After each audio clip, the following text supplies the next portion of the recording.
Hai teman-teman, kembali berjumpa dengan Kanala. Di video kali ini kita akan bahas tentang pertanyaan dari salah satu penonton YouTube Kanala yang bertanya tentang gimana kalau nyangkut di saham BRIS di harga 1.500. Nah, kita akan review di video kali ini. Dan buat kamu yang suka dengan video-video Kanala atau ingin bisa tanya jawab saham langsung bersama Kanala, bisa ikuti membership YouTube Kanala ID.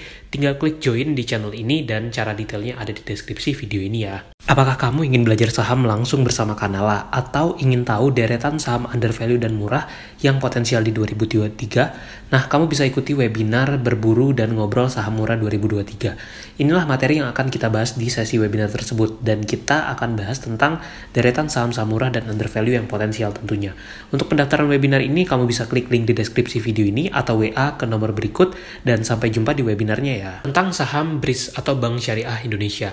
Bank Syariah Indonesia ini merupakan salah satu saham bank syariah yang ada di Bursa Efek Indonesia. Dan ini merupakan bank syariah dengan total aset yang begitu besar.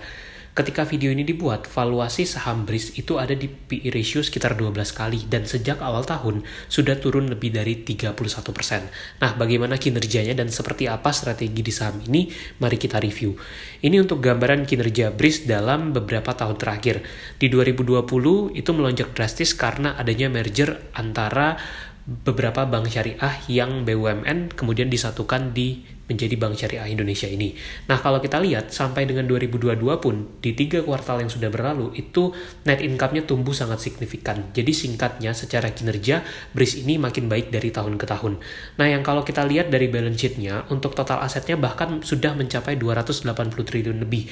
Ini total aset yang begitu besar bahkan termasuk untuk ukuran bank syariah. Dan kalau kita lihat di sini untuk PBV-nya sekitar 1,82. Nah, kalau kita lihat rasio-rasio tadi itu tergolong sebenarnya cukup oke untuk BRIS ini.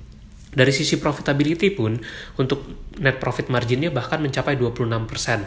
Ini cukup lumayan juga dan bisa kita anggap bahwa fundamental dari BRIS ini sudah makin membaik dan bagus. Kemudian kalau kita lihat dari segi pendapatan yang bisa kita lihat di sini, itu tumbuh signifikan juga secara year on year. Jadi dari 2021 ke 2022, story-nya adalah pertumbuhan atau growth dari BRIS ini. Nah, untuk EPS-nya pun bahkan tumbuh cukup signifikan. Jadi kalau misalkan kita lihat di valuasinya, dengan data ini kita bisa lihat kalau melihat dari data Yahoo Finance ini untuk trailing PE ratio-nya sekitar 12 kali dan untuk PBV-nya sekitar 1,76. Jadi kalau kita lihat semuanya tergolong bagus.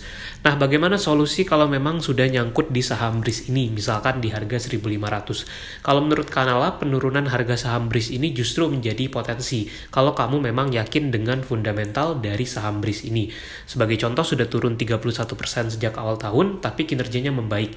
Jadi kalau memang kamu sudah nyangkut dan tetap yakin dengan prospeknya, bisa lakukan average down. Nah, kalau bagi yang belum masuk, menurut Kanala, BRIS ini akan makin menarik kalau kita bisa entry di PE ratio mungkin di sekitar 10, yang mana itu ada di harga sekitar 750 sampai 800-an. Jadi kalau memang sudah masuk, bisa average down, tapi kalau memang mau menunggu, kalau memang terjadi koreksi lagi, itu bisa jadi potensi untuk saham BRIS. Nah, itulah review detailnya. Kalau kamu butuh layanan private mentoring saham bersama Kanala, bisa ikuti juga, link pendaftarannya ada di deskripsi video ini. Semoga bermanfaat, dan kalau kamu punya pertanyaan lainnya, silakan komen di bawah ya.